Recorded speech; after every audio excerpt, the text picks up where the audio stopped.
रवि रुद्र पितामह विष्णुनुतम हरिचंदन कुमकुम पंगयुतम मुनिवरेंद्र गजेंद्र समानयुतम तव नौमि सरस्वती पादयुगम। माँ भगवती सरस्वती के इस पवित्र मंदिर में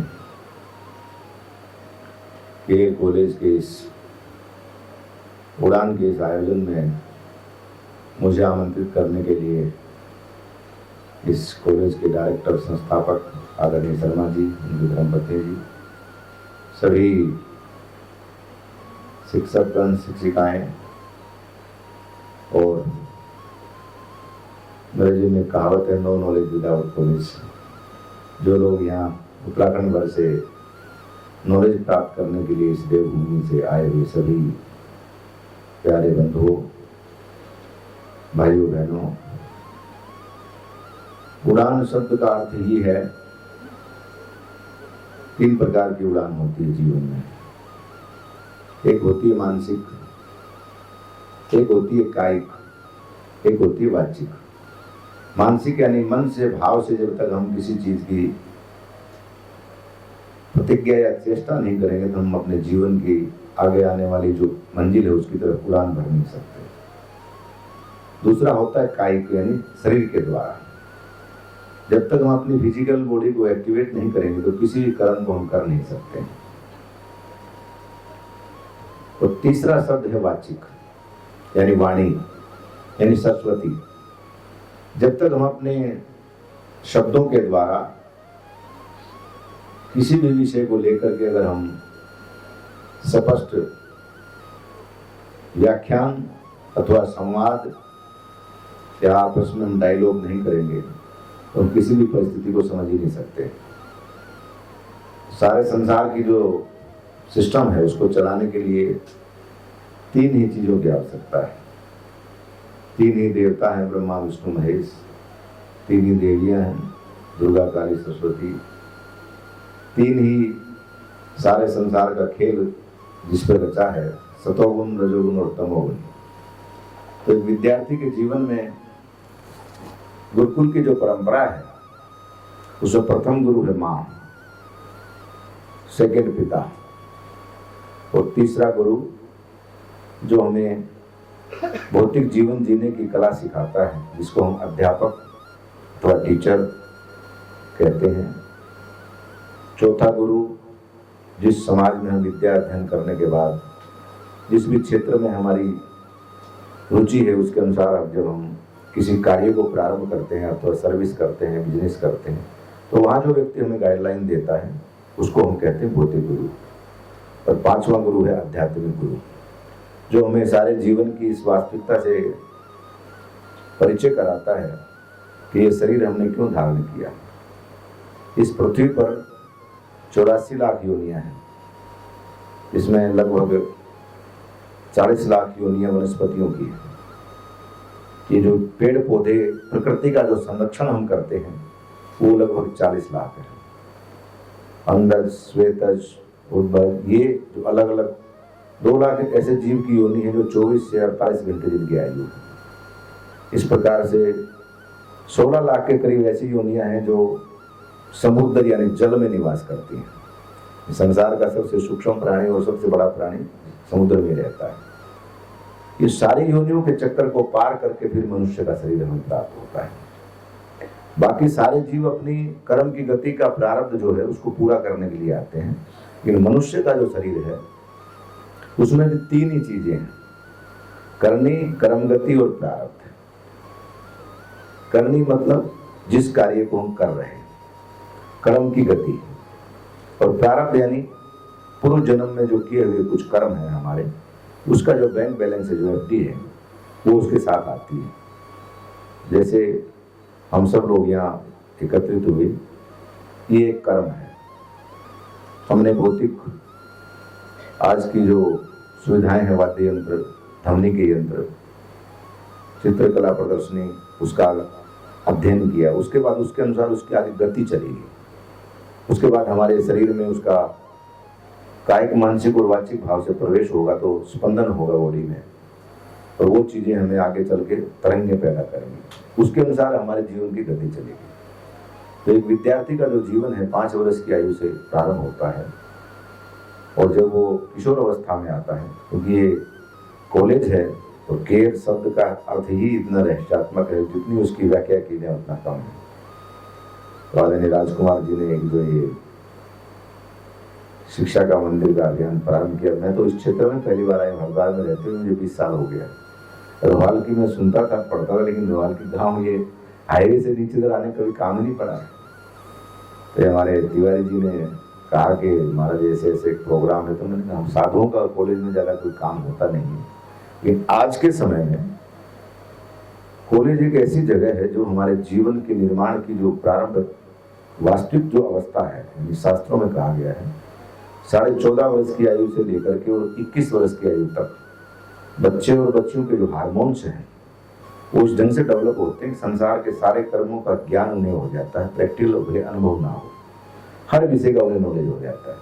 तो हमारे जीवन निर्माण की जो ये पाठशाला है, ये जो उड़ान हम भरने जा रहे हैं यहाँ से, अब इतने बालक बालिकाएं यहाँ विद्या अध्ययन कर रहे हैं, भारत के विभिन्न क्षेत्रों में वो जाएंगे, जितनी भी आज की टेक्नोलॉजी है उसका अध्ययन आप कर रहे हैं। इन किसी भी मकान को बनाने के लिए उसकी सबसे बड़ी चीज होती है नींव, उसका आधार। अगर वो ही मजबूत है तो हमारा पूरा जीवन मजबूत है। तो एक विद्यार्थी के जीवन में 2 चीजें अवश्य होनी चाहिए। एक, जो भी सिलेबस हम पढ़ते हैं उसके प्रति हमारी एकाग्रता। दूसरा, माता पिता और गुरु और शिक्षक के प्रति श्रद्धा और चरित्र, क्योंकि अगर चरित्र नहीं है तो विद्यार्थी का जीवन कुछ नहीं है। आज दुनिया में जो अशांति हो रही है, महर्षि दयानंद जी ने सरस्वती जो हमारे आर्य समाज के संस्थापक हुए, उन्होंने सत्यार्थ प्रकार की पुस्तक लिखा है, तो उसमें उन्होंने उल्लेख किया है कि 12 वर्ष की कन्या 14 वर्ष के किशोर के बाद उनकी जो विद्या अध्ययन की प्रणाली है उसको जो है इस ढंग से आगे डेवलप किया जाए ताकि उनकी जो आगे के जीवन की ग्रोथ है उसमें भावनात्मक जो इमोशनल अटैचमेंट है उसके साथ में व्यवहारिक ज्ञान भी होना चाहिए। तो ये एक ऐसा जीवन का भाग है हमारे शरीर का, जिसमें संपूर्ण जीवन की हमारी एक निर्माणशाला यहाँ से प्रारंभ होती है। अगर नींव मजबूत है तो उसके बाद पिलर खड़े हुए, फिर लेंटर डल गया, छत डल गई। वर्तमान समय में यही परिस्थितियाँ हैं। प्राचीन काल में लकड़ी के और पत्थर के मकान बनते थे, झोपड़े भी बनते थे, जो नेचुरल। आजकल हम वापिस प्रकृति की ओर जा रहे हैं। तो विद्यालय में सारे भाग हैं और भगवती सरस्वती की वंदना। और बहुत अच्छा लगा मुझे, जैसे हम लोग यहाँ आए तो हम जहाँ जिस सभागार में बैठे हैं, सबसे पहले हमने अपने चप्पल जूते का परित्याग किया। तो गुरुकुल की जो परंपरा वेदों में जिसका उल्लेख किया गया है, भोजन, भजन, विद्या अध्ययन, ये एक ऐसी 3 चीजें हैं हमारे शरीर की जिसमें हमारे मानसिक भाव और जो वातावरण में हम रहते हैं वहाँ पवित्रता बहुत आवश्यक है। और एक विद्यार्थी के जीवन में सबसे बड़ी चीज है समर्पण, शिक्षा के प्रति भी, जिस संस्थान में वो रहता है उसके प्रति, और अपने गुरुजनों के प्रति। यहाँ से जो कुछ आप एकत्रित करके जाएंगे वो पूरे जीवन भर आपको काम आएगा। इसमें कोई IAS बनेगा, कोई IPS बनेगा, कोई पटवारी बनेगा, कोई तहसीलदार बनेगा, कोई किसान बनेगा, कोई वैज्ञानिक बनेगा, कोई विदेश सेवा में रहेगा। हो सकता है उसमें एक आध हमारी श्रेणी में भी आ जाए, कोई लाल कपड़े पहनने के लिए तैयार हो जाए, क्योंकि ये समाज का एक ऐसा विभाग है विद्यालय, कॉलेज जो है, जिसमें एक राष्ट्र के निर्माण के लिए शिक्षा सबसे महत्वपूर्ण कड़ी है। भारत की जो शिक्षा पद्धति है, दुर्भाग्य इस देश का है कि अगर थोड़ा सा अंश इसमें 5 या 10% वेद और शास्त्रों की जो वैदिक परंपरा की गुरुकुल शिक्षा है उसका सम्मिलित किया जाता तो आज भारत का बहुत अच्छा भविष्य होता। ये लॉर्ड मैकॉले की जो एजुकेशन पॉलिसी हमने बनाई, गुरुकुल में आप देखिए, जब हम विद्या अध्ययन करते हैं तो हम सिद्ध आसन पर बैठते हैं। इसके पीछे साइंटिफिक कारण है। भोजन जब हम करते हैं तो हम बैठ करके जमीन पर भोजन करते हैं। आजकल जैसे अब सब लोग बैठे हैं कुर्सियों पे, पैर हमारे लटके रहते हैं, जो बॉडी की एनर्जी है, रक्त का जो प्रवाह है वो नीचे की ओर जाता है। भोजन करते समय जब हम सिद्ध आसन पे बैठेंगे, आलती पालती मार के, आगे सामने एक चौकी रखेंगे, तो जो हमारे ब्लड का संचार है वो पैरों में कम होगा। और लीवर पे ज़्यादा रहेगा। और जिस समय हम भोजन करते हैं उस समय लीवर को ब्लड की आवश्यकता पड़ती है। गाड़ी को अगर हम हिल पे चढ़ाते हैं तो गियर लगाने के बाद थोड़ा इंजन ज़्यादा तेल खाता है। वही कंडीशन हमारी बॉडी की है। यही विद्या अध्ययन का है, यानी कि मन की गति ऊर्ध्वगामी, ऊर्ध्व मूलो मधुर शाखा, भगवान ने जो गीता में कहा है, जब तक हमारी गति शरीर के अंदर जो एनर्जी है वो ऊर्ध्वमुखी नहीं होगी तो ब्रेन हमारा काम नहीं करेगा। और ध्यान और साधना और विद्या अध्ययन के लिए ब्रह्मचर्य के साथ में शरीर का जो बैठने की स्थिति है वो बहुत जरूरी है। महर्षि सांदीपनी जो थे द्वापर काल में, उनके गुरुकुल में भगवान कृष्ण ने विद्या अध्ययन किया। सुदामा जी और जो भी विद्यार्थी थे वहां 60 दिन भगवान कृष्ण जो है महर्षि संदीपनी के आश्रम में रहे। 64वें दिन उन्होंने आश्रम का परित्याग कर दिया। यानी उनको जो विद्याएं भौतिक जीवन में जो शरीर धारण किया था उन्होंने उस समय, वहां जो व्यवहारिक ज्ञान की आवश्यकता थी उतनी उनको आवश्यकता थी। और क्योंकि भौतिक जीवन में प्रभु स्वयं शरीर में आए हैं, ईश्वर ने मनुष्य का शरीर धारण किया, इसलिए एक लोकाचार व्यवहार में गुरु की आवश्यकता पड़ती है। गुरु शब्द का अर्थ होता है अंधेरा और रू शब्द का अर्थ होता है प्रकाश। अंधेरे से प्रकाश की ओर जो शक्ति या सत्ता हमें ले जाए उसका नाम है गुरु। शब्द का नाम है गुरु और श्रुति का नाम है शिष्य। शरीर का नाम गुरु नहीं है। वो जो एजुकेशन आपको इसे शिक्षक दे रहा है, यहाँ शिक्षिकाएं जो दे रही हैं, उनको वो एजुकेशन किसी और ने दिया है। वो एक ट्रांसफर है, आगे आपको दिया, आगे आप और किसी और को देंगे। तो शब्दों का संचार जो है वो ध्वनि और वाणी के द्वारा और स्पंदन के द्वारा, दृष्टि के द्वारा, स्पर्श के द्वारा विद्यार्थी के जीवन में अनेकों प्रकार की उसमें यानी 16 कलाओं में जो उल्लेख आता है। हम अपने गुरु के सानिध्य में जब रहते हैं तो उसकी दृष्टि, उसका विश्वास, उसका स्नेह, उसका क्रोध, उसका प्रेम, उसकी घृणा, वो सारी चीजें हमारे जीवन का भाग है। वो सारी चीजें आवश्यक है। कभी कभी गुरु का क्रोध भी आवश्यक है। तो जब जब शरारत करते थे भगवान, तो महर्षि सांदीपनी थोड़ा हिचकते थे। उनसे राजा का लड़का राजकुमार है, मथुरा नरेश, और बहुत बड़ा एक समाज में भौतिक जीवन में माया का बड़ा प्रभाव है।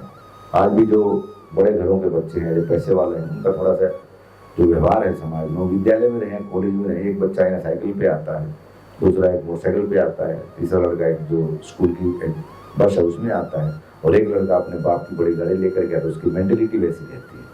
तो ये भौतिक जीवन का प्रभाव हमारे मन के विचारों पर भी पड़ता है और हमारे व्यवहार पर भी पड़ता है। तो एक दिन महर्षि सांदीपनी ने भगवान कृष्ण को पूछा कि आपका तो समय बहुत जल्दी पूरा होने जा रहा है, आखिर ऐसी कौन सी मतलब आपके अंदर खासियत है कि ये सारी विद्याएं 60 दिन में आपने प्राप्त कर लिया। यानी महर्षि सांदीपनी को ये पता नहीं था कि भगवान कृष्ण जो है विष्णु के अवतार है। फिर उन्होंने जो गुरु माता थी उसका भी रोज संध्या प्रातः सत्संग और आशीर्वाद मिलता था। आजकल भी जैसे मैंने डॉक्टर साहब को पूछा कि यहाँ छात्रावास भी है, तो छात्रावास का मतलब ये है कि विद्यार्थी जब यहाँ रहेगा तो अपने घर के वातावरण से, अपने परिवार के वातावरण से अलग रहेगा, और सारे विद्यार्थी भाई बहन की तरह यहाँ रहेंगे, तो उनके जीवन के चरित्र का भी निर्माण होगा। और उनका जो ध्यान है योग क्रियाओं के साथ में खेल कूद, जो भी आज की विद्या है, उसमें हर समय उसी में रहेगा। तो ये सारा कर्म पूरा हुआ और एक सामान्य विद्यार्थी की तरह भगवान ने महाविद्या अध्ययन किया। लास्ट में जब वो जाने लगे, थोड़ा सा हिंट उन्होंने अपनी शक्ति का कराया, तो कहा मैं कुछ गुरु दक्षिणा देना चाहता हूँ आपको। महर्षि सांदीपनी ने कहा मुझे तो कुछ चाहिए नहीं। बोले नहीं, मैं आपको देना चाहता हूँ। बोले अपनी माता से पूछ लो। माता जी के पास गए तो माता जी जो थी, माँ जो होती है वसुंधरा है, पृथ्वी है, जगदम्बा है, वो स्त्री जो होती है वो हर चीज को धारण करती है। वो भाव विभोर होकर के रोने लग गई। उसने कहा लोग कहते हैं कि तुम विष्णु के अवतार हो, मैंने सुना है, और भावना और क्रोध में कभी कभी जो सच्चाई अंदर रहती है वो भी बाहर आ जाती है। कुछ समय पहले ही संदीपनी ऋषि के एक पुत्र थे जिनका नाम था पुनर्दत्त। वो जल विप्लव में उनकी डेथ हो गई। बारिश आई और वो समुद्र में बह गए, नदी में। चिपरा नदी है उज्जैन में, अवंतिकापुर जिसका नाम वर्तमान में जो उज्जैन नगरी है। तो उसने कहा लोग कहते हैं तुम विष्णु के अवतार हो, तुम क्या दे सकते हो। भगवान ने आंखें बंद करके ध्यान किया। उसने कहा ब्रह्मांड की कोई ऐसी वस्तु नहीं है जो मैं अपने गुरु और गुरु माँ की आज्ञा का उल्लंघन करूं, आज जो भी तुम मुझसे मांगोगे मैं सब कुछ दे सकता हूं। तो उसने कहा मेरा पुत्र पुनर्दत्त मर गया, क्या तुम उसको जिंदा कर सकते हो? बोले यस। उसने कहा ला सकते हो? बोले हाँ। कितना समय हुआ? इतना समय हुआ। और भगवान चले। बोले मैं वापस उसको लेके ही आऊंगा, अन्यथा मैं इस शरीर को परित्याग कर दूंगा। यानी एक शिष्य और गुरु का जो संबंध है, भावना और श्रद्धा और समर्पण का। भगवान सह शरीर वहां से यमलोक जाते हैं और जैसे ही थोड़ा बहुत महाभारत या चलचित्र के माध्यम से आप लोग दृश्य देखे होंगे, यमराज को कहते हैं मेरे गुरु के पुत्र हैं पुनर्दत्त, जिनकी डेथ हो गई है, मुझे उनकी आत्मा चाहिए। उसने कहा प्रभु ये संभव नहीं है, क्योंकि यहाँ सारी आत्माओं का एक ही स्वरूप है, ये तो आप ही पहचान सकते हैं। आप यहाँ कैसे पहुंच गए? सह शरीर तो यहाँ आ ही नहीं सकता पंचभौतिक शरीर से। उसने कहा मैंने पहले अपने शरीर को शुद्ध किया है। शास्त्रों में 4 प्रकार का शरीर का उल्लेख आता है, स्थूल, सूक्ष्म, कारण और महाकारण। उसकी 4 अवस्थाएं हैं, जागृति, स्वप्न, सुषुप्ति और तुरिया। स्थूल शरीर ये जो अभी हम बैठे हैं। सूक्ष्म शरीर कौन सा है? जब हम रात्रि में सोते हैं तो स्वप्न में हम एक शरीर हमारे शरीर से निकल के बाहर घूमता है, वो कौन सा शरीर है? वो है सूक्ष्म शरीर। यानी उसमें ये बॉडी का रूप होता है, लेकिन बॉडी के जो 5 तत्व हैं वो वायु तत्व के अलावा कोई तत्व नहीं होता उसमें। और उस सूक्ष्म शरीर में भी कभी कभी हम स्वप्न में भी स्वप्न देखते हैं, वो है आत्मा, जिसको हम कहते हैं स्थूल सूक्ष्म कारण, जो उसको चलाती है। और जो उसमें ईश्वर का अंश है उस शरीर में, उसको कहते हैं महाकारण। और ये 4 उसकी अवस्थाएं, जागृति ये जागता हुआ, स्वप्न, सुषुप्ति समाधि अवस्था और तुरिया, ये 4 प्रकार की अवस्थाएं हैं। तो भगवान ने कहा मैं तीसरी अवस्था में यहाँ आया हूँ, पंचभौतिक रूप से नहीं आया हूँ। तो धर्मराज उनको ले गए, पुनर्दत्त की आत्मा को लेकर भगवान नीचे आए। जैसे ही पृथ्वी पे आए उन्होंने ध्यान लगाया, बलराम को पूछा कि क्या करना चाहिए। उसने कहा जहाँ उसकी डेथ हुई पहले वहाँ चलना चाहिए, नदी किनारे। वहाँ पहुँचे।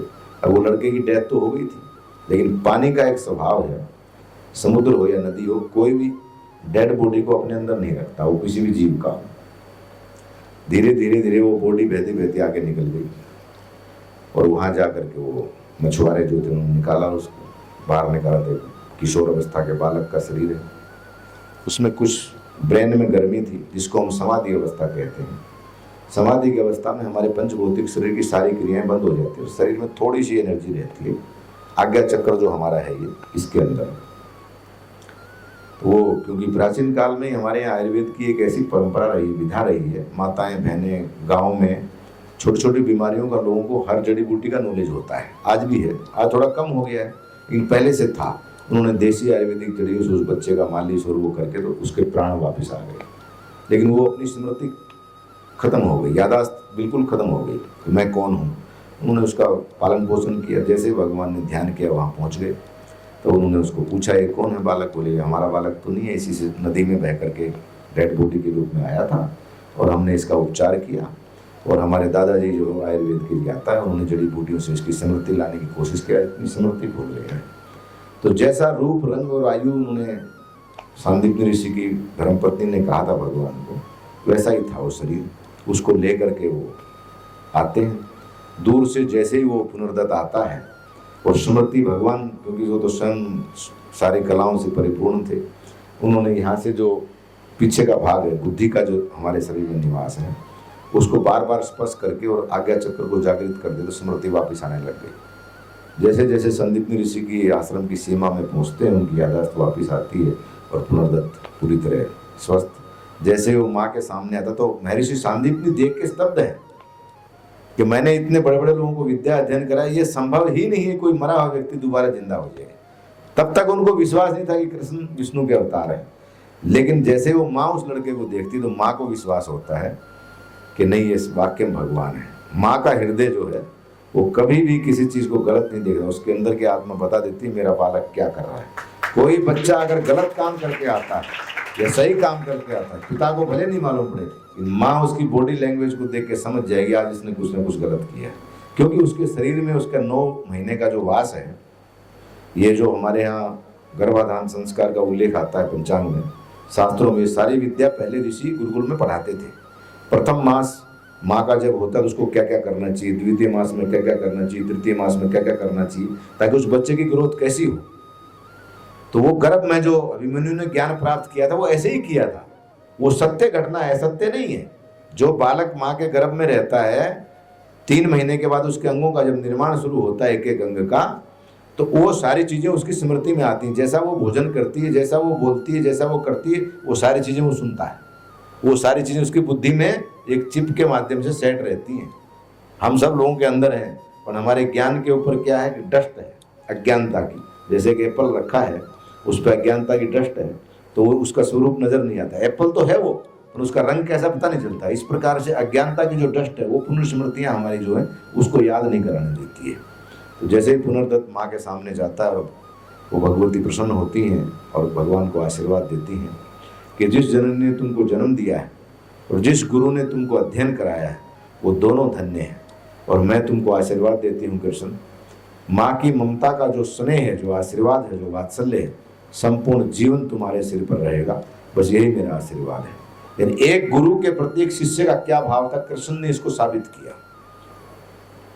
दूसरा एक घटना आती है भगवान के जीवन काल के लगभग अंतिम समय में, जब वो द्वारका के राजा थे, द्वारकाधीश बन गए, तो महर्षि दुर्वासा जो थे वो भगवान के आध्यात्मिक गुरु थे। दुर्वासा जी भगवान शिव के अंश अवतार थे। अत्रि ऋषि की पत्नी थी, उनके यहाँ भिक्षा करने गए ब्रह्मा विष्णु महेश, तो उन्होंने कहा कि हमको आप न्यूड होकर के भिक्षा दो। तो वो एकदम घबरा गई, ऐसा कैसे हो सकता है। तो उन्होंने अपने पति का ध्यान किया। अत्रि ऋषि ध्यान में बैठे थे, अंदर ही उन्होंने संवाद कर दिया मानसिक भाव से कि तुम इस मंत्र का जप करो, ये थोड़ा जल ले जाओ, इन तीनों के शरीर पर डालोगे, जैसे ही वापस आँख खोलोगे तीनों बाल स्वरूप में आ जाएंगे। तो तीनों को, ब्रह्मा विष्णु महेश को बाल स्वरूप बना करके माँ ने दूध पिला दिया स्तन का, तीनों को भिक्षा भी दे दिया। उनको कोई संतान नहीं थी। तब लक्ष्मी और पार्वती से विचलित हुए, नारद जी ने जाके बताया ऐसे ऐसे तुम्हारे पतियों को भक्त महर्षि अत्रि की पत्नी अनसुईया जो थी उसने बालक बना दिया। तो उसमें एक रूप था दुर्वासा का, दूसरे थे दत्तात्रेय भगवान, तीसरे थे सोम ऋषि, ब्रह्मा जी का जो अंश थे। तो ये सारी घटनाएं हमारे इतिहास में आती है। तो उस समय दुर्वासा जी को ये पता चला कि महाभारत भी खत्म हो गया, कृष्ण की आयु लगभग 124 वर्ष हो गई है, 1.5-2 साल इसका बचा है जाने का। मुझे अपने शिष्य के राजपाट का थोड़ा सा अवलोकन करना चाहिए। जैसे हम लोग किसी भी जीवन में आज हैं, सक्सेस हैं, तो कभी कभी हमारे मन में स्मृतियाँ आती है कि हम अपने शिक्षकों से मिलें। शिक्षकों के मन में भी ये भाव आता है कि हमारे जो विद्यार्थी, हमारे पढ़ाए हुए जो बच्चे हैं आज जीवन के जिस भाग में, कभी कभी जीवन में मुलाकात हो जाती तो एक दूसरे के प्रति वात्सल्य का जो भाव बाल्यकाल किशोर अवस्था का है वो जाता नहीं है, वो हमेशा रहता है। क्योंकि ये जो हमारे ब्रेन की चिप है आपकी इस उम्र में, ये बिल्कुल कोरी है, अभी सफ़ेद है, इसमें जो भी स्याही के निशान पड़ेंगे वो जीवन में मानस पटल पर स्मृति में रहेंगे। तो द्वारका पहुँचते हैं दुर्वासा जी, वो कहते हैं प्राणायाम के द्वारा खाली वाणी से व्यवहार करते थे, लेकिन वायु का ही आहार करते थे, यानी पवनहारी उनको हम लोग शास्त्रों में कहते हैं। भगवान को उन्होंने कहा मैं आज खीर खाने की मेरी इच्छा है। तो गुरु अपने शिष्य की परीक्षा भी लेता है। जैसे आप लोग 12 महीना विद्या अध्ययन करेंगे, और आजकल तो हमारे यहाँ हम लोग जिस समय विद्या अध्ययन किए उस समय ये 3 महीने की, 6 महीने की, हर महीने की परीक्षाओं का सिस्टम नहीं था। खाली 1 दिसंबर टेस्ट होते थे, लास्ट में फाइनल होता था। तो उन्होंने कहा अच्छा महाराज। जैसे गुरु जी के आके 1.25 मन दूध का खीर बना दिया, केसर पिस्ता बादाम डाला, दुर्वासा जी सारी खीर खा गए। उसने कहा बहुत पेट मेरा भर गया है कृष्ण, मेरी इच्छा है कि मैं तुम्हारा राजपाट देखूं। तो द्वारका नगरी का जो वर्णन आया शास्त्रों में वो एक अलौकिक नगर था। यानी वर्तमान जो हमारे यहाँ मकान है, उस समय के जो मकान थे उससे एक अलग ढंग के वाइब्रेशन में उसको बनाया गया था। भगवान ने कहा जो आज्ञा गुरुदेव। उसने कहा एक रथ निकालो और हम उसमें बैठेंगे, तुम्हारे नगर का भ्रमण करके उसका निरीक्षण करना चाहते हैं। और जहाँ ऑक्सीजन इतनी ज़्यादा है कि नेगेटिव एनर्जी है ही नहीं, एक सामान्य पुरुष द्वारका में प्रवेश ही नहीं कर सकता है। सारे देवताओं की जो आत्मा मनुष्य के रूप में वही लोग यहाँ रहते हैं। तो उसने कहा जो आज्ञा गुरुदेव। जैसे ही रथ के पास पहुँचते हैं, द्वारका ने कहा नहीं। भगवान दुर्वासा कहते हैं द्वारका का जो सीमा है वहाँ तक नहीं जाना, थोड़े नगर का भ्रमण करते हैं। घोड़े को, जो घोड़े तुमने इसमें लगाए हैं 4 या 2, इनको हटा दो। भगवान ने कहा जो आज्ञा गुरुदेव। बोले एक तरफ से तुम रहो, एक तरफ से तुम्हारी पत्नी को रखो, रुक्मणी को। कंधा जो रथ के जो आगे की लकड़ी होती है दोनों को जोड़ दिया रथ में। उसने कहा अब तुम चलो। रुक्मिणी ने कहा ये कैसे हो रहा है? उसने कहा चुप, गुरु की आज्ञा का उल्लंघन नहीं देगी, ये गुरु जी का आदेश है।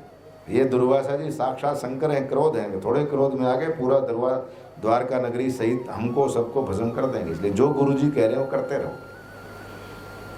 भगवान जानते थे परीक्षा ले रहे हैं, चल पड़े। थोड़ी देर गए तो रुक्मिणी के कंधे पे निशान पड़ने लग गए, थोड़ा ब्लड आ गया। तो वो नीचे देख के बोल रही प्रभु मेरे से चला नहीं। जब उसने बोलना नहीं, चलते रहो। ऐसे करके तीसरा चौथा चौराया जब आया, दुर्वासा जी ने कहा रोक दो। तब तक रुक्मिणी की हालत खराब हो गई। भगवान ने इशारा किया बिल्कुल शांत रहो, तुम्हारी बॉडी में रिकवर कर देता हूँ वापस।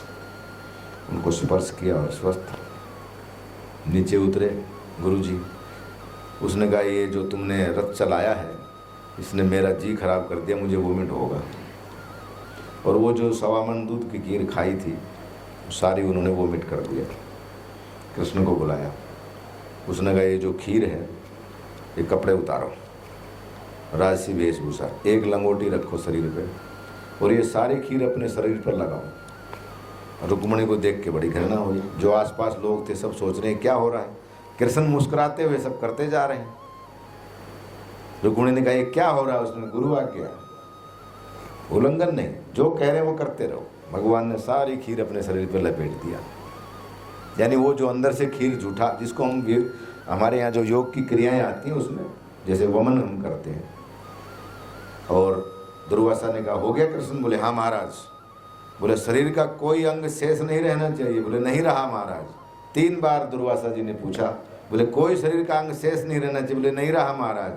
तीसरी बार कहा जो शरीर का अंग शेष रह गया वही तुम्हारे शरीर की मृत्यु का कारण बनेगा, बाकी सारा शरीर मैंने वज्र का कर दिया है। मेरे जीवन की जितनी तपस्या ज्ञान थी सारे शरीर को मैंने सुरक्षित कर दिया, बुलेट प्रूफ कर दिया। आज की भाषा में अगर हम कहें तो संसार का कोई भी शस्त्र तुम्हारे शरीर पर काम नहीं करेगा कृष्ण। तो ये एक गुरु की तपस्या का भाव है शिष्य के प्रति। तो कई बार हम जब एजुकेशन लेते हैं तो किसी टीचरों के अंदर ईर्ष्या भाव भी रहता है, विद्यार्थियों में भी रहता है। तो कई बार बच्चों में प्रतिस्पर्धा हो जाती है, ये मैडम मेरे से ईर्ष्या करती है, दूसरे से अच्छा संबंध रखती है। तो वो जो भाव है हमारे, वो भाव हमारे अंदर अगर नेगेटिव ज़्यादा है तो वो हमारी जो वाइब्रेशन आएगा वो सामने वाले मैडम या जो टीचर उसके अंदर भी आ जाएंगे। और टीचर के अंदर वो भाव है तो हमारे अंदर भी आ जाएंगे। यानी साधु भाव में कहते हैं जैसी बैठो संगत वैसी चले रंगत, जैसा पियो पानी वैसी होए वाणी, जैसा खाओ अन्न वैसा होए मन। तो ये जो व्यवहार है हमारे जीवन का, उसमें गुरु का बहुत बड़ा महत्व है। और उड़ान अपने आप में एक ऐसा शब्द है जो कभी समाप्त नहीं होती है, क्योंकि शरीर के अंदर 24 घंटे उड़ान चलती रहती है। आप सोएंगे तो भी मन आपका चलता ही रहेगा, जब आप उस तीसरी अवस्था में रहेंगे तब भी आपका मन चलता ही रहेगा। और जब ये शरीर छोड़ करके ये जो बोल रहा है ये जब बाहर जाएगा तब भी एक उड़ान चलती रहती है। तो आपके जीवन में भगवती सरस्वती और श्रावण महीना है भगवान शिव का, उसका आशीर्वाद बना रहे। शिव शब्द का अर्थ होता है ब्रह्म। शिव यानी जो लोग व्याकरण पढ़ते हैं, ई की मात्रा अगर हटाएं तो बनता है शव। शव मतलब डेड बॉडी। तो ये जो बोल रहा है यही शिव है। जब शिव अंदर से निकल जाएगा तो क्या बचेगा? शव। लोग उठा के दबा देंगे ज़मीन में, या तो अग्नि में जला देंगे या पानी में बहा देंगे। 4 ही संस्कार हैं शरीर के, दुनिया के जितने धर्म हैं। तो आप सब बालक बालिकाओं को मैं भगवान दक्षेश्वर से प्रार्थना करता हूँ कि आपका जीवन उज्जवल हो और विद्या अध्ययन करने के लिए, ज्ञान ध्यान धारणा ये सारी चीज़ों के लिए 3-4 चीज़ों की आवश्यकता है। शरीर का स्वस्थ होना आवश्यक है, थोड़ा बहुत लक्ष्मी का रूप होना भी आज के समय में आवश्यक है। लेकिन विद्यावान व्यक्ति, संसार में एक ही ऐसा धन है, 2 ही ऐसी चीज़ें हैं। एक विद्या जिसकी कोई चोरी नहीं कर सकता है, आपके पास जो ज्ञान है उसको कोई छीन नहीं सकता है। किसी संसार के कोने में आप जाएंगे वो आपके साथ रहेगा। दूसरी है बुद्धि। विद्या और बुद्धि 2 ही ऐसी चीज़ें हैं, जितना खर्च करोगे वो बढ़ेंगी, घटेंगी नहीं। बाकी संसार की कोई ऐसी चीज़ नहीं है जिसको खर्च करने से वो घटेंगी, बढ़ेगी नहीं। तो जितना विद्या आप यहाँ अध्ययन कर रहे हैं, जितना आगे आप बांटेंगे वो बढ़ेगा दिन प्रतिदिन, घटेगा नहीं।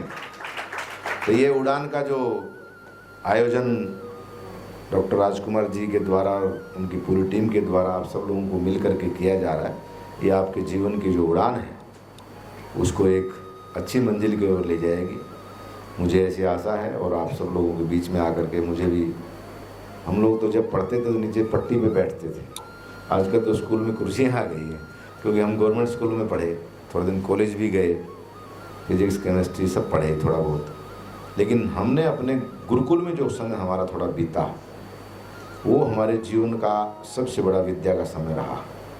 और उन शिक्षकों, जब हम लोग पढ़ते थे रात्रि में, जैसे सर्दी के मौसम में रात बड़ी होती है, तो टीचर ने जो हमें पढ़ने को दिया है, रात में बच्चे याद करके सुबह सुनाना है, तो हम लोग जब दीवार के साथ बैठते थे, जैसे 6, 4, 8 विद्यार्थी एक कमरे में रहते थे, तो चोटी के ऊपर एक धागा बांधा जाता था और दीवार में एक कील, वो कील में वो धागा बांध के चोटी में बांध देते थे, नींद ना आवे, गर्दन आगे ना झुके। यानी एक ऐसी क्रिया थी शरीर की। चोटी क्यों रखी जाती है?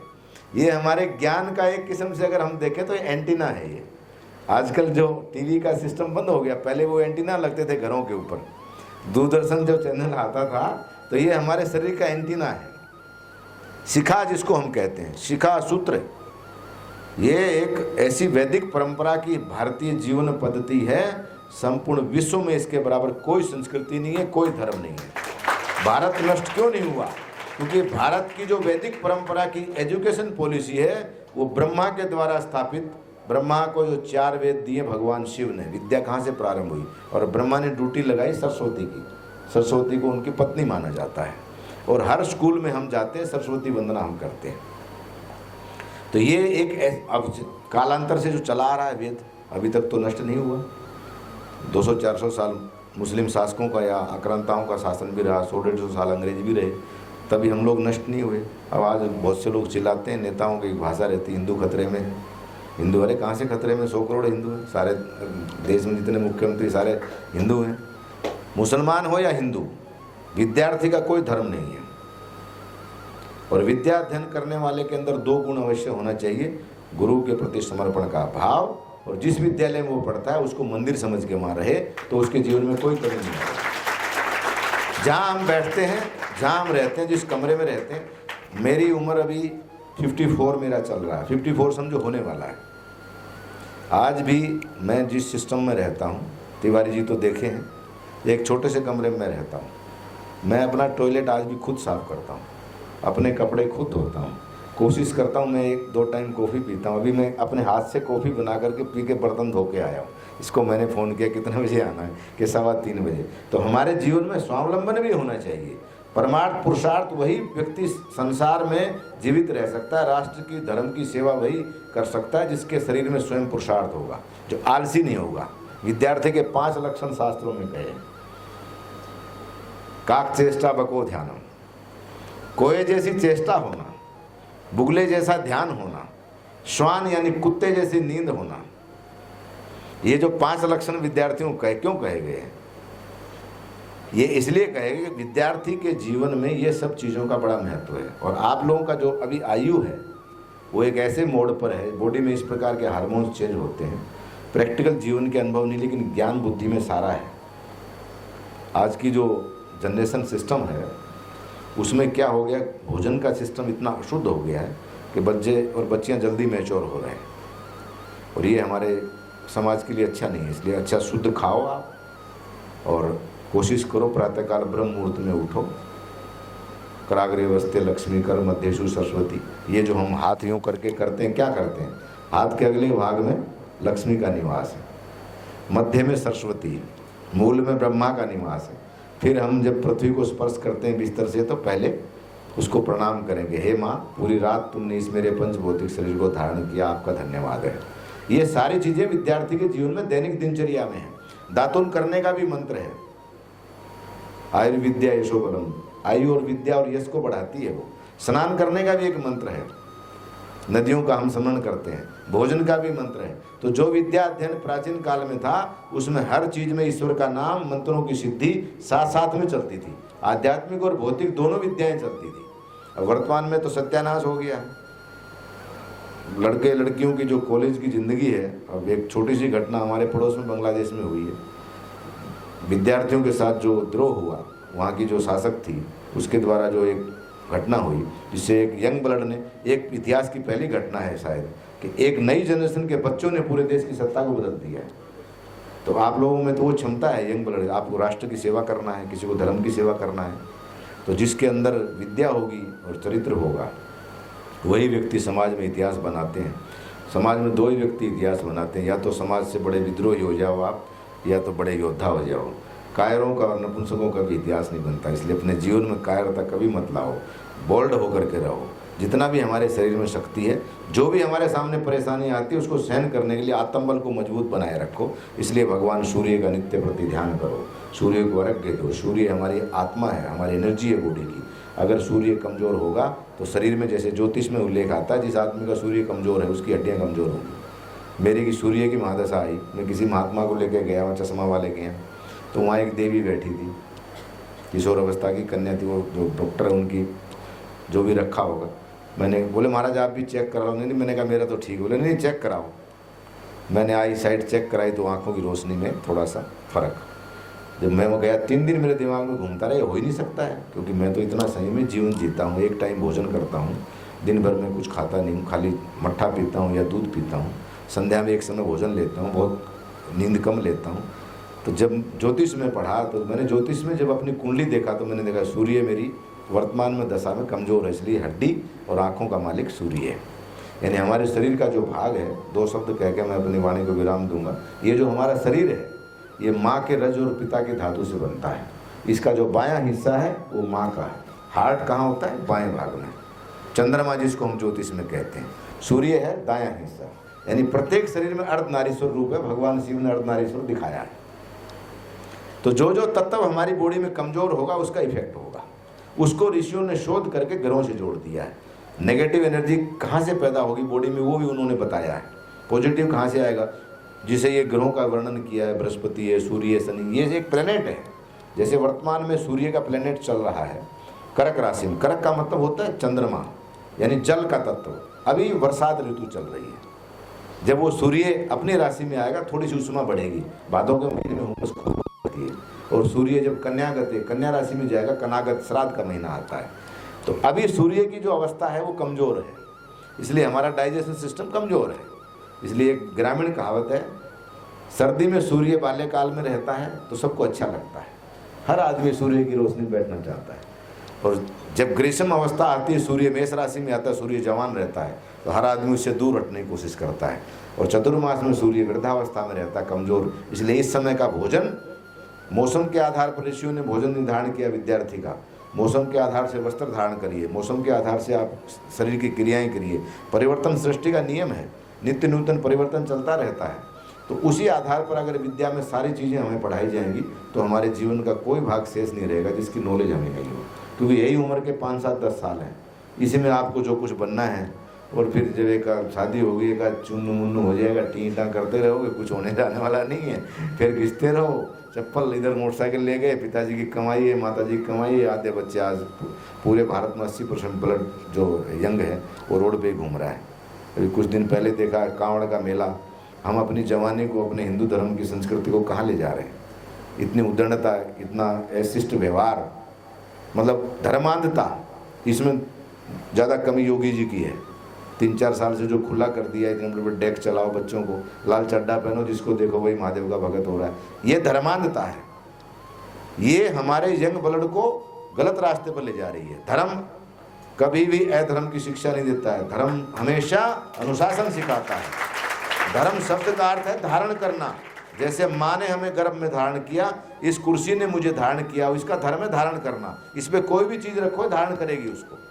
तो धर्म शब्द है धारण, ध्री धातु से उसका निर्माण हुआ है। धर्म का मतलब होता है धारण करना। वो गलत काम कर ही नहीं सकता। धर्मांधता, कुछ लोग त्रिपुंड लगा करके, लाल पट्टा डाल करके, जिसको देखो महादेव का भगत, जब देखो शंकर बन रहे, उसमें असामाजिक लोग ज़्यादा आने लग गए।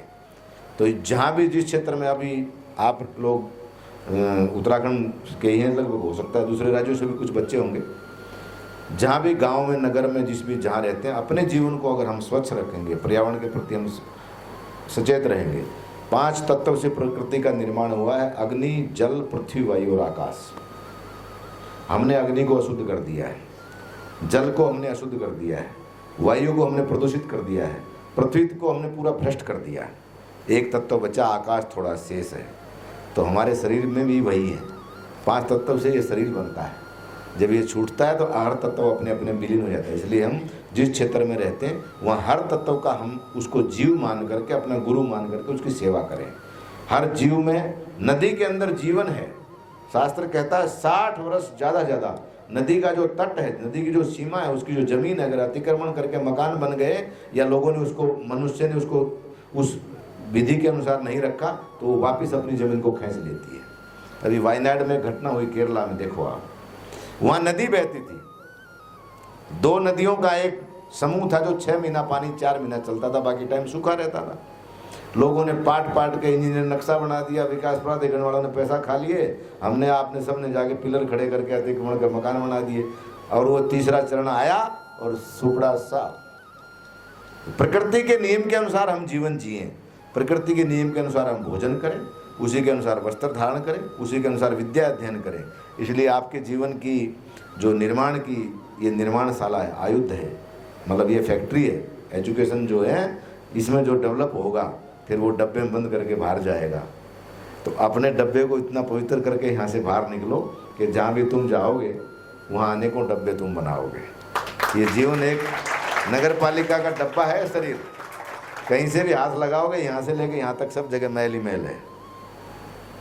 इसलिए उसका हमेशा ध्यान रखो कि हमारे शरीर में जो अग्नि तत्व है, वायु तत्व है, जल तत्व है, पृथ्वी तत्व है, उसको हमको शुद्ध रखना है। अंदर से अगर हम शुद्ध हैं तो हमारे भाव भी शुद्ध होंगे, हमारी वाणी भी शुद्ध होगी, हमारा व्यवहार भी शुद्ध होगा। जिस एनवायरनमेंट में, क्लाइमेट में, एटमॉस्फेयर में जहाँ भी हम रहेंगे वो हर प्रकार की हर चीज़ को हम शुद्ध रखेंगे। अच्छे आदमी की संगति अच्छी है। जैसे ये मुझे तो पता नहीं था ये आज जो यहाँ कैसा प्रोग्राम है, ये तो वैसे मैं भावनाओं से आ गया, मुझे जानकारी ही नहीं थी पूरा विषय क्या है। कल सुबह ये पंडित जी मेरे पास आए, मैं दक्ष मंदिर में बैठा हुआ था, इन्होंने कहा वो मेरे को 2-4 फोटो चाहिए आपकी। मैंने कहा मुझे तो फ़ोटो ये व्हाट्सअप करना नहीं आता है, मैं देख लेता हूँ। मैंने इनको मोबाइल दिया, ये पुराने फ़ोटो हो जो व्हाट्सअप में आते हैं, वो रील बना के पूरा इसने वो मेरे जीवन का एक, मैं भी देख के आश्चर्य, मैंने कहा ये कैसे हो गया। तो ये टेक्नोलॉजी है, यानी हमने उन चित्रों को अपने मानस पटल में स्थापित करके चित्र को चलायमान कर दिया। यानी अगर हम समाधि की अवस्था में हम जाते हैं, हमारे ऋषियों ने मंगल, पृथ्वी, सूर्य जितने ग्रह सब में सूक्ष्म शरीर से जा करके देखा है।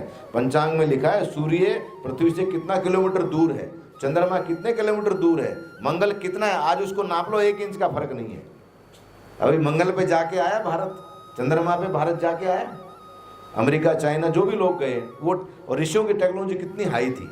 वो समाधि अवस्था में सूक्ष्म शरीर को के द्वारा शैशव काल का जो हमारा शरीर है उससे उसका अध्ययन करते थे, और वो स्टिक प्रमाण है। इसलिए थोड़ा सा अध्ययन यहाँ अंदर आने से ही पता चलता है कि वैदिक परंपरा की कुछ चीज़ें आपके कॉलेज में हो रही हैं, क्योंकि चलाने वाला भी ब्राह्मण है और पढ़ने वाला, क्योंकि ब्राह्मण जगत गुरु होता है, जगत गुरु ब्राह्मण और ब्राह्मण गुरु सन्यासी, सन्यासी के गुरु अविनाशी भगवान शिव। और जो भी गुरु किसी भी जाति का है, हम सब ब्राह्मण ही हैं, सब ब्रह्मा जी की संतान हैं। कास्टिज्म जो बनाया राजाओं ने बनाया है।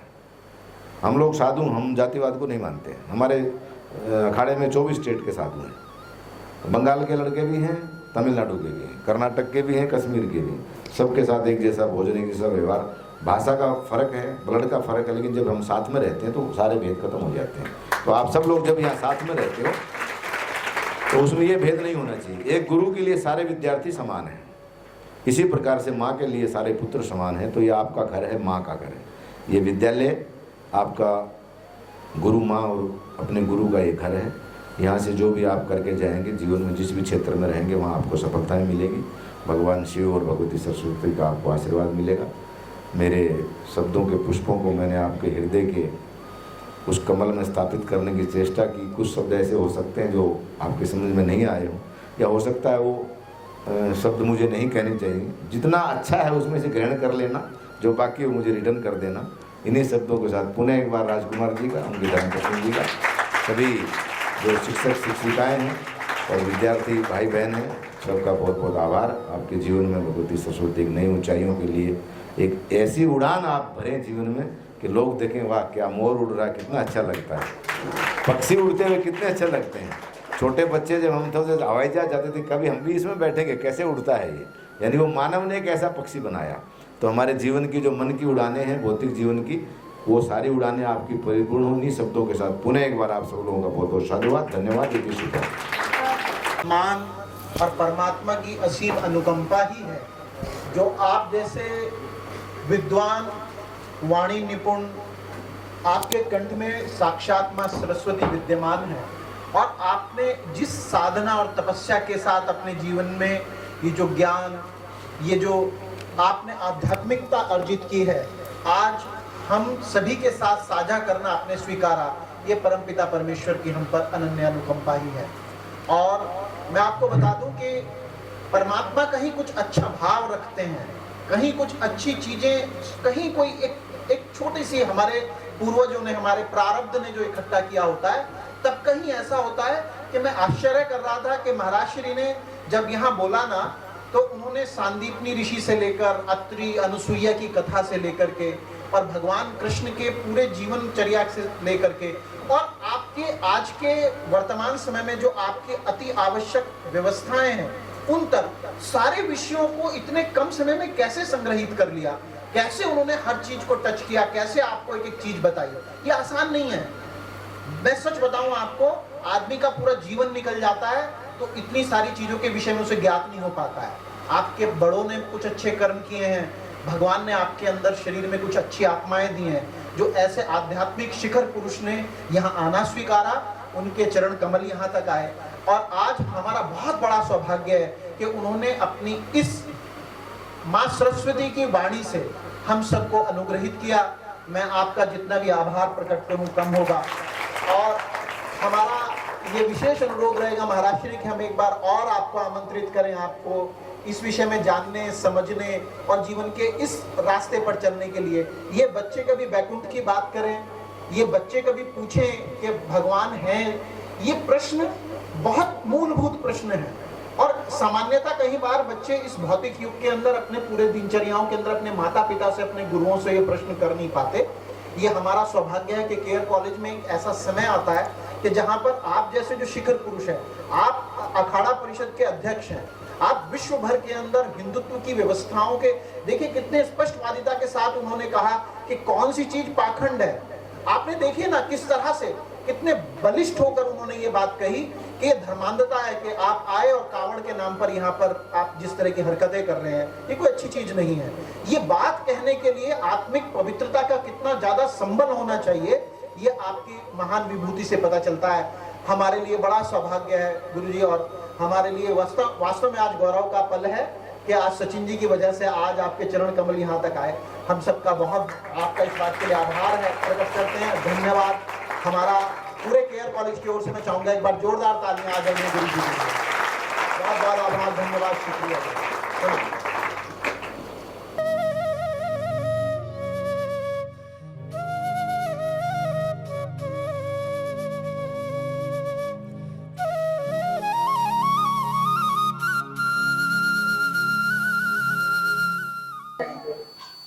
केयर कॉलेज हमारे हरिद्वार की इस भूमि में एक ऐसी शिक्षा का मंदिर है जहाँ केयर शब्द अपने आप में ही एक इतना भव्य और दिव्य है कि यहाँ जो बच्चे आकर के विद्या अध्ययन कर रहे हैं उनके पूरे जीवन का केयर होगा।